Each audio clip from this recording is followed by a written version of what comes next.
President Trump, a very capital narcissist. Before I get into the body of this video, it is worth explaining, for the hard of understanding, that this is a video about narcissism. It is not a video about whether President Trump is a good man or a bad man, a good president or a bad president. It's about narcissism. If you think that President Trump is a good president, you are entitled to form that view. Similarly, if you think he's a bad president, you can similarly form that view. This is not the forum to debate that. It is about enabling people to understand that his behaviours that have occurred since the announcement of the victory of Joe Biden in the US presidential election has manifested yet again various occurrences of his blatant narcissism. And the purpose of this material is to enable people to understand that that is what is driving his behaviour. It's not because he's just a bad loser. It's not because he's got dementia. It's not because he's just can't stand to lose. It's based on his narcissism. If you feel that the election result was fraudulent and unfair, you may form that view. And whatever evidence you have reached that conclusion on, then that is your view. But this place is not the purpose of debating all of that.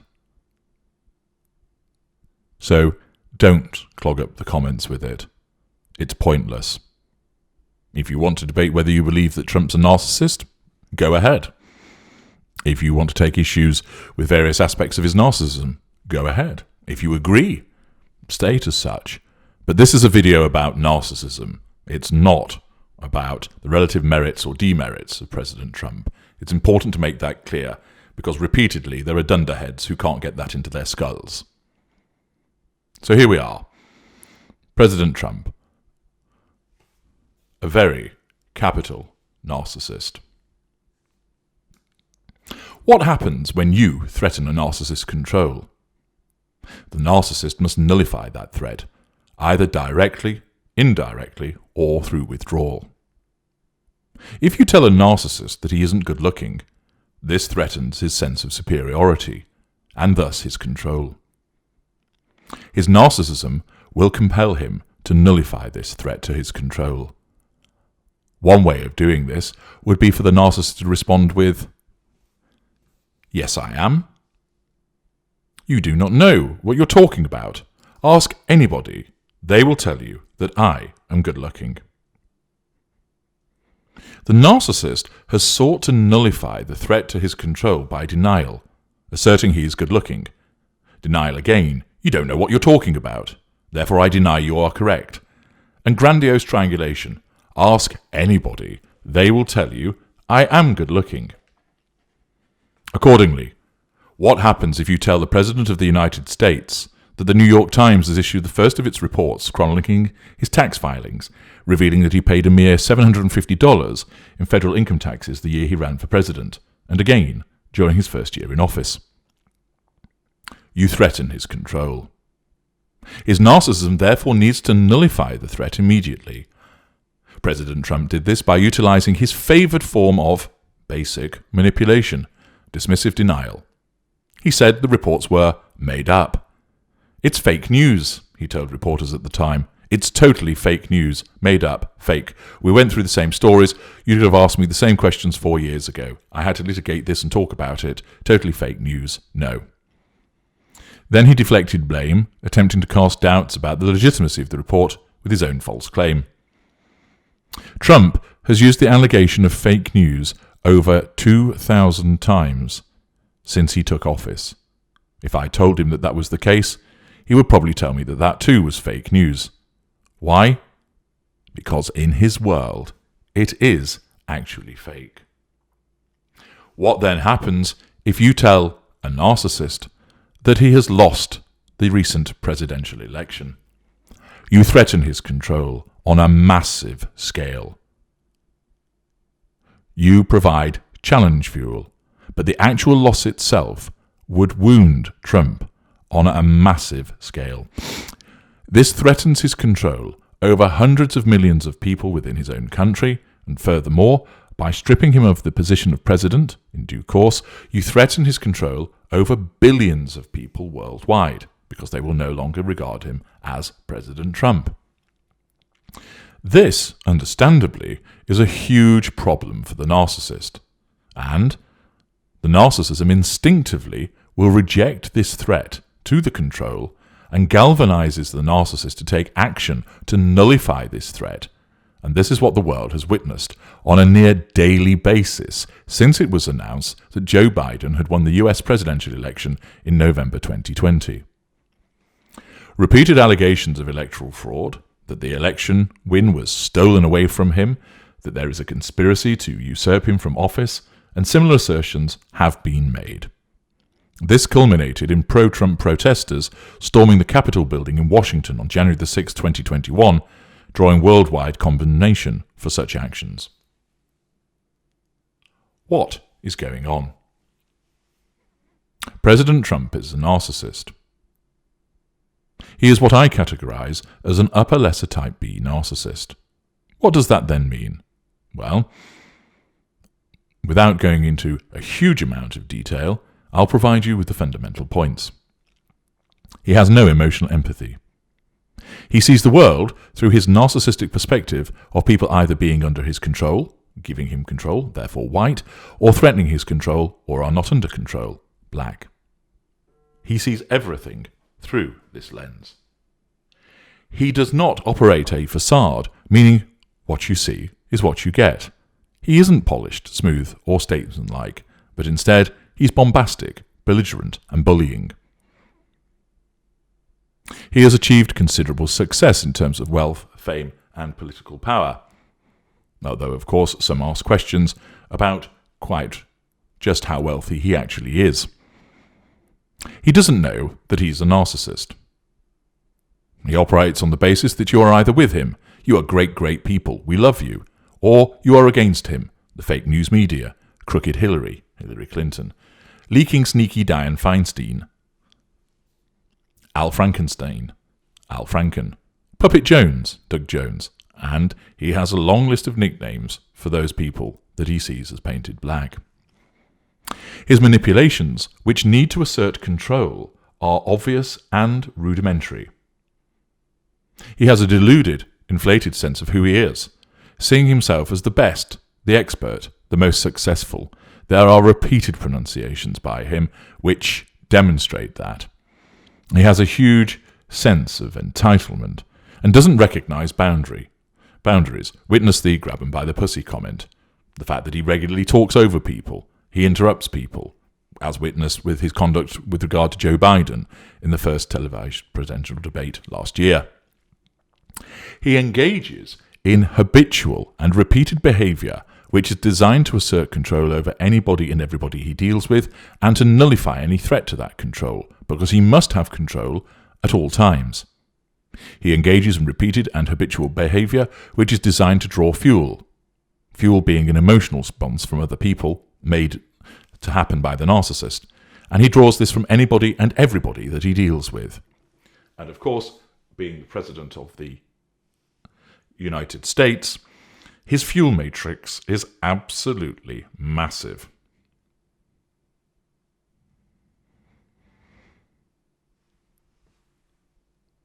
Most leaders are narcissists, so President Trump is hardly alone in that regard. However, where he differs from the likes of, say, Barack Obama, Bill Clinton, and Ronald Reagan is that he is a very obvious narcissist. There are thousands of examples which demonstrate this very clearly, and several volumes could be written about President Trump and his narcissism. Narcissists cause problems. Narcissists also create great things too, but that's a discussion for another occasion. This video's purpose isn't to explain in detail why President Trump is a narcissist and why he is an upper lesser type B. Its purpose is to help you understand what has happened recently by placing it in the context of President Trump being that particular type of narcissist. Like any other narcissist, everything that President Trump says and does is done through the lens of his narcissism. We are able to understand the reasons he behaves as he does through that particular prism by interpreting his behavior, by looking at it through that prism. Many people support President Trump. They regard his behaviours as honest, refreshing, dynamic, that he is untainted by the establishment, that he cocks a snook to the established political dynasties. He's a man who speaks in terms that ordinary people understand. He's a complete change to the liberal technocratic elite, and those supporters are perfectly entitled to support him, since his stance resonates with them. His detractors see him as a liar, unstatesmanlike, a bully, a contrarian, a disgrace to office, someone who shames the United States, a racist, a sexist and a bigot, a haughty, high-handed, dismissive individual. They too are entitled to form their opinion. Whatever you think of Trump, hate him or hail him, love him or loathe him, that is for a matter for you and you alone. I'm not here to tell you to worship him or wish he never existed, not at all. I'm here to explain his behaviour, because he's one of my kind, albeit a different type to me. He's a narcissist. Let's look at what happened with regard to the recent US presidential election.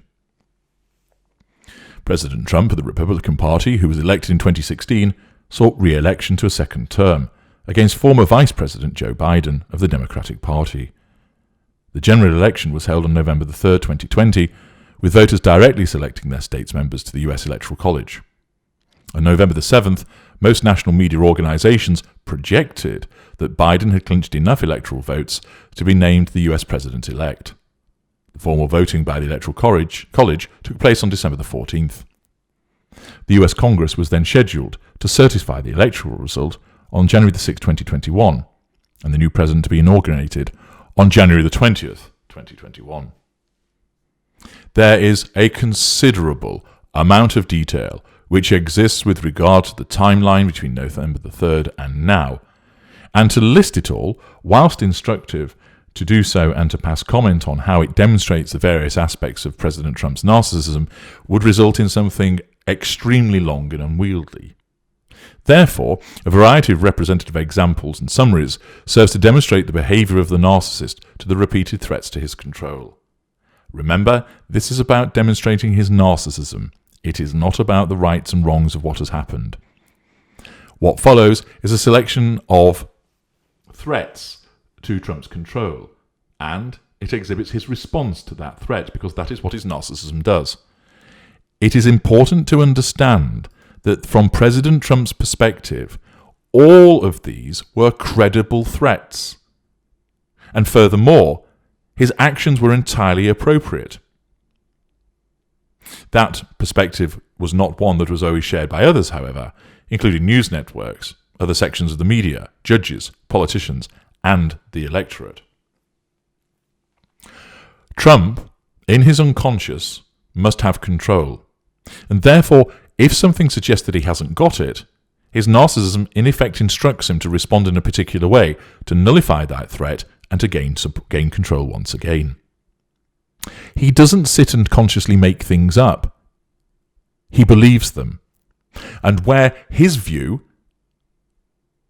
does not accord with what has been reported, recorded, filmed, that doesn't matter, because his narcissism blinds him to it.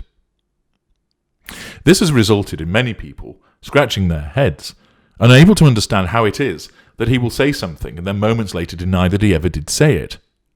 That is because of compartmentalization. His narcissism makes him, in essence, rewrite history, so he honestly believes that he didn't say it. And instead, he will argue that it's been made up because he honestly believes that these people are making it up. In his world, he can't understand why people completely continue to criticize him and make things up. He regards them as the problem. He is unable to see that it is what he says that has become problematic. As early as November the 5th, Trump launched lawsuits in the Chatham County, Georgia Superior Court and the Michigan Court of Claims. Both lawsuits were dismissed. These lawsuits, like the many that followed, were also done in order to nullify the threat to Trump's control posed by the belief that there was voter fraud, which adversely affected the outcome of the election. The existence of the election lost repeatedly and on a sustained basis threatens Trump's control, and therefore each and every day his narcissism needed to do something to nullify that threat. Hence, it caused him to act in a number of ways, which go on to be described here. When the Associated Press, Fox News, and other major networks called Pennsylvania for Biden, allowing him to be named president-elect, Rudy Giuliani held a press conference at Four Seasons Total Landscaping in Philadelphia to discuss the status of Trump's legal challenges to the state's ballot counting process. This was the behaviour of a lieutenant acting on behalf of the narcissist to assert control. On November the 7th, Biden issued a statement saying that with the campaign over, it's time to put the anger and the harsh rhetoric behind us and come together as a nation. This statement, which suggests that he has won and that the campaign is over, naturally threatens Trump's control once again, and he responds with refusing to concede, and Trump proceeds with his legal challenges, releasing a statement saying, "This election is far from over. Joe Biden has not been certified as the winner of any states, let alone any of the highly contested states headed for mandatory recounts, or states where our campaign has valid and legitimate legal challenges that could determine the ultimate victor. Until the American people have the honest vote count they deserve, and that democracy demands." Of course, at that juncture, this was being driven by Trump's honest belief that the campaign was not over, that there needed to be recounts, that something was amiss. A series of legal challenges were brought by Trump. A handful succeeded, a number failed, and some were dropped. Again, all of them were his response to the threat to his control posed by the stated loss of the election. Irrespective of whether there was any actual evidence to support these claims, and in some instances there will have been some evidence, but often there was not. And therefore, that doesn't matter, because it is his perception. It is his perception that matters with regard to how he sees that there is a threat to his control. He doesn't understand it to be a threat, he just sees it as, this isn't right, I've lost, I can't lose, I'm Donald Trump, there must be some fraud, that's it, and therefore the accusations occur. Of course, he then sees on social media where his supporters find what they believe to be evidence of fraud occurring. That aligns with his views, it's positive fuel, it supports him and embellishes him to continue to try and assert control on the basis that there has been electoral fraud. On the December the 12th, Trump tweeted something which is highly instructive. He tweeted, "I won the election in a landslide. But remember, I only think in terms of legal votes, not all of the fake voters and fraud that miraculously floated in from everywhere. What a disgrace." This tweet provides excellent insight into Trump's narcissism. There is no evidence at all that he has won by a landslide, but his narcissism tells him that this is the case, and therefore, in his world, he believes it, and this enables him to reject the threat to his control posed by the election defeat by declaring that he won by this landslide, delusion, and assertion of control. How does he know that he won by a landslide? Were there lots of opinion polls beforehand predicting that? No. Did he ring every voter in the United States and let's say 80% confirmed that they'd all voted for him? No. Does he have access to information proving that he'd won by a landslide, some definitive mystical list of the outcome ahead of everybody else? No. Yet his narcissism tells him that he has won by a landslide in order to enable him to assert control and nullify the threat posed by the election defeat, and he believes it, despite there being no actual evidence to support the fact that he has won by a landslide. Such a level of delusion is part of his narcissism, although he doesn't realize this. And it brought to mind the behavior of Baghdad Bob. In March of 2003, during the war in Iraq, Saddam Hussein's Minister of Information was everybody's favourite inadvertent comedian. Sporting a black beret and a bombastic lexicon, Mohammed Saeed al-Sahaf appeared on television daily to predict American failure and deny that there was any invasion of Baghdad. And he did so even as United States tanks appeared behind him. Laughably, he claimed that the war against the United States was being won, just as a United States tank rolled past him as he was being interviewed. Such was the level of delusion at which he operated. Another example of narcissism in action. A narcissist who was more evolved than the way that Trump's narcissism works, who had lost the election, may well have stated this: I have legitimate concerns that a very tight contest has not been counted correctly, and that I have prevailed, albeit by a narrow margin of victory. I shall be asking X, Y, and Z institutions to undertake an independent and thorough investigation and recount to ensure the correct and legitimate outcome is determined so that democracy must prevail. I shall invite Mr. Biden to agree to this course of action and to a stay on any announcement about an outcome and potential transition until this matter has been thoroughly, exhaustively, and properly investigated. If that were said, could Mr. Biden refuse? Possibly. But it would make him look bad. It would make him look like he was riding roughshod over legitimate concerns. After all, the polls did predict that it would be very close, and therefore it would be plausible, would it not, to suggest that Trump might have won, but by a narrow margin, and therefore something should be looked at. However, this would have been the smart move utilized by a more evolved narcissist. But President Trump's narcissism doesn't operate this way. Instead, he undermines himself with the unsubstantiated announcement that he won by a landslide. But like many narcissists, his narcissism blinds him to how self-defeating the proclamation is, because the narcissism doesn't care about what comes next. It only cares about securing control in that moment, and will do so by any means, no matter how ridiculous, self-defeating, self-sabotaging, or bizarre. It's important to explain that President Trump isn't doing this because he's a bad loser. He isn't doing this because he somehow hopes that he will be proved right. He honestly believes he is right. He honestly believes that the election has been rigged. It is not the case that he knows it isn't rigged and is just being awkward for the hell of it. He has an absolute conviction that he is right because of his sense of entitlement to remain president and to remain in control. He cannot believe or accept that somebody such as him could actually lose. Through his narcissistic perspective, he believes he should remain president, and his narcissism is in effect telling him, although he doesn't know that this is what is going on, that if the election result says he's no longer president, then that cannot be right, and therefore it can only mean one thing: fake news, i.e., it's rigged, it's a cheat, it's stolen.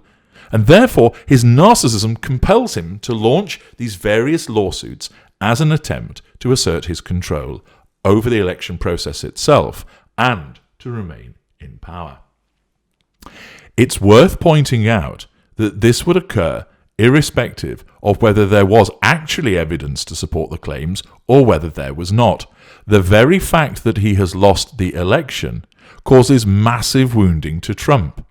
His narcissism, which is a self-defense mechanism, fires up and effectively says this: our narcissist control is being threatened on a massive scale. We must mobilize to make him take action to assert control and nullify this threat. We must also gather fuel at the same time. So, let's have him refuse to concede. Let's have him launch lots of lawsuits. Let's have him try and persuade relevant people in positions of government to do what he wants to prevent the loss of power. Let's have him give press conferences, refusing to back down, and alleging that the vote has been rigged. And let's not forget, get that Twitter feed going into overdrive. Get that control and fuel. Go, go, go! And thus, Trump mobilizes, driven by his narcissism. If the evidence actually existed supporting his claims, and so far none has been found either at all or at a level that has been accepted by the relevant decision-making bodies, or that at a level that would actually change the outcome, then his attempts to assert control would have met with success, and he would have been declared victor. He would remain president for a second term, and control would be asserted once again. There are certain instances where there is a threat to the narcissist's control, and their response is predicated on the majority reality. So let us say there had been widespread electoral fraud. The fact that he has lost, his narcissism chooses to allege fraud, and it so happens that there is evidence that supports that, and that enables him to assert control. On this occasion, his narcissism has selected something that isn't supported by evidence, and that is more often the case with many narcissists, that the outcome that they choose isn't predicated on evidence that you or anybody else can see, but is predicated on evidence in their own world, propagated by the delusion.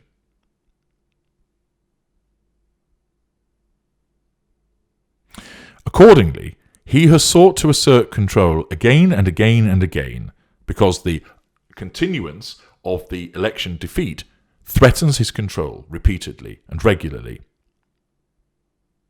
And he has attempted to assert control repeatedly, but these attempts have continued to meet with failure.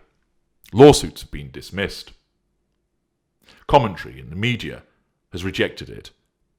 Other politicians, both domestic and foreign, have accepted that Biden should be president. But Trump's narcissism will not lie down and just shrug and go, oh well, we tried to nullify the threats, but hey shucks, we failed. Not at all. It can't do that, because if it does that, his construct fails and falls. And the narcissism has failed in its job. Instead, his narcissism keeps going, keep trying to assert control. Rather than continue to list each and every example of how this has gone about, a summary is effective in demonstrating these points. Trump made audacious and repeated claims of election fraud, more than had ever been made before in any other election, and sought to coax elective officials to accept his position. Assertion of control, direct and indirect. Lawsuits have developed around elections before, but never in United States history has an election been followed by a legal battle of the scope mounted by the Trump campaign. Trump, the loser, sued in every single state, with multiple lawsuits, where flipping the result could help him win. Assertion of control. The fact that Trump lost basically all of the lawsuits hasn't altered his view that the election was rigged. Delusion, denial, assertion of control. Nor will it ever change. Political pressure on local election officials. This was the year for local officials from both parties to receive death threats as they worked to finish the vote counting and then certify the result.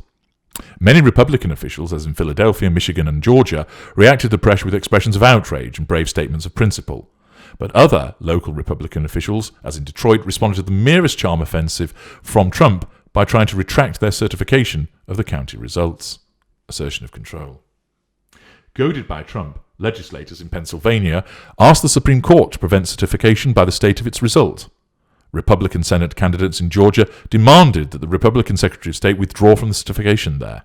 The Republican Party in Arizona demanding that the election not be certified, and even challenging Twitter followers to express their willingness to die to prevent certification.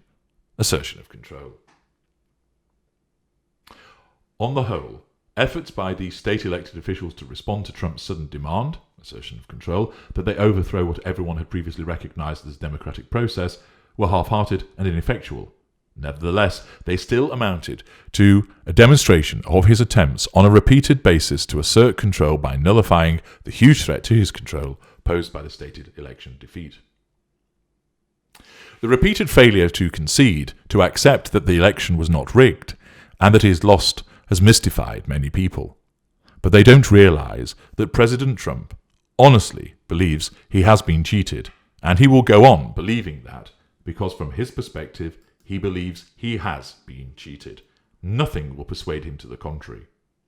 Moreover, many that support him and voted for him would, understandably, prefer for him to remain president, and therefore it is unsurprising to see his supporters rally behind him, seizing on his declarations of election rigging and breathing fresh life into the allegations.